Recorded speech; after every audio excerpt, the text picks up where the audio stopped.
In today's video, I'm going to teach you how to fix the can't trade problem on Steam. If you're unable to trade on Steam, the issue is usually caused by some kind of restriction on your account, a Steam Guard requirement, or a limitation on the item you're trying to trade.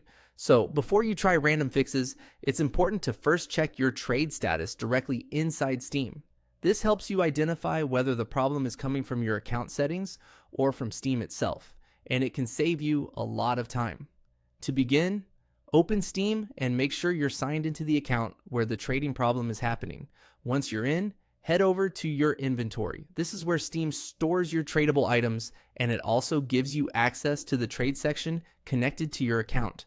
From there, look for trade offers and open it. When you enter the trade offers area, pay close attention to any notices, alerts, or messages displayed on the page. Steam will often tell you exactly why trading is unavailable. For example, it may show that your account has a temporary restriction, that Steam Guard needs to be enabled for a certain amount of time, or that a recent password or security change has locked trading for a short period.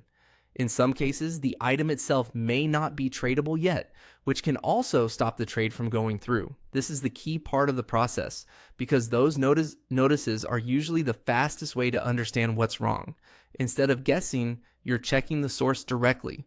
If Steam is blocking trades, the reason will often appear right there in the trade offers section. As you review the message, take a moment to read it carefully. Some restrictions are temporary and will expire automatically, while others require you to complete a security step first. If the notice mentions Steam Guard, account verification, or a hold on items, that information will point you toward the exact cause of the problem. So, to recap, the fix starts by checking whether your account, Steam Guard status, or the item itself is preventing trading. Then, inside Steam, go to Inventory, open Trade Offers, and look for any restriction notice shown on the page. Once you know what Steam is flagging, it becomes much easier to understand why you can't trade and what needs to be resolved before trading is available again. That's it for this guide. Thanks for watching.